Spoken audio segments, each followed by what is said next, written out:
So today we are going to talk about warm versus cool season planting of your fruits and vegetables. So yesterday we listed out our top 5 favorite crops to start by seed this time of year, but those may not be your top 5 favorites. And so we wanted to explain the difference of warm season versus cool season planting so that you can determine if some of your favorite crops, if this is the right time to get those going.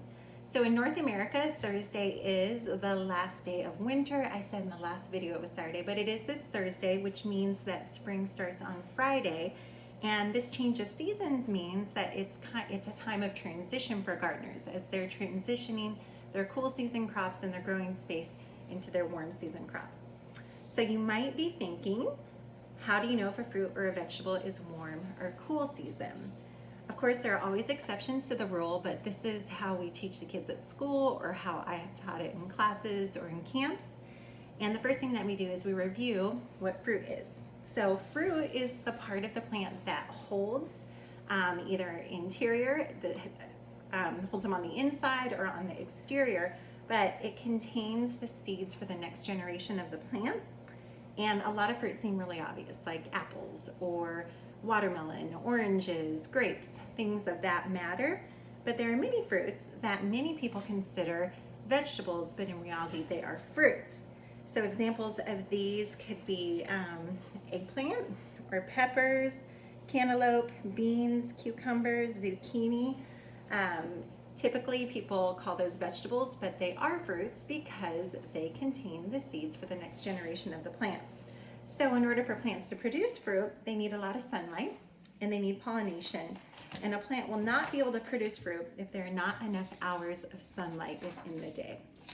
And it is for this reason that the crops we typically eat, the fruit portion of the plant, are considered warm season crops. Crops where we eat other portions of the plant. So for example, if we're eating the roots, we're eating carrot, or if we're eating carrots, we're eating the roots. If you're eating celery, you're eating the stems. Cabbage, you're eating the leaves. Broccoli, you're eating the flowers. So those crops where you are eating other parts of the plant, the roots, the stems, the leaves, the flowers, those are considered vegetables. And typically those vegetables are cool season crops. So just to review, if the portion of the plant that you eat is the fruit, that's typically warm season. If the portion of the plant that you eat is typically another part of the plant, that's cool season. So what I'm going to do is I'm going to kind of quiz you.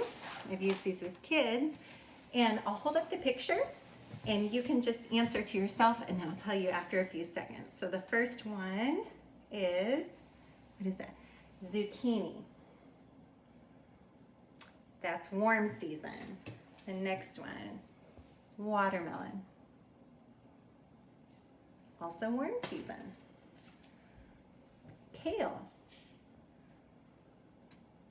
Cool season. Tomatoes. Warm season. Cucumbers. Warm season. Hope I'm not going too quickly. Carrots.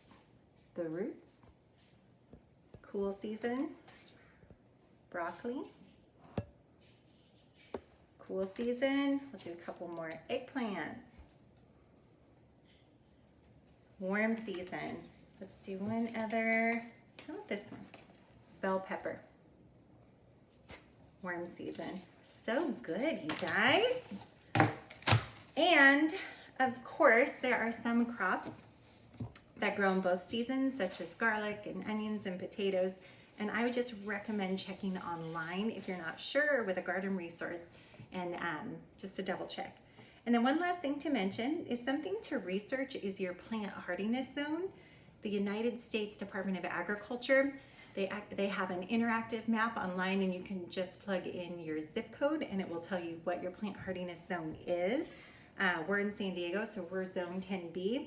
And this just provides information about your average minimum temperature and maximum temperatures, and that can really just help you determine which crops are going to thrive in your area as well. And that's it. So happy Wednesday and getting through kind of the hump day of this crazy week. And lots of love to all of you. I hope everyone is staying safe and healthy and sane. And yeah, stay tuned for more of these videos. Thanks, guys.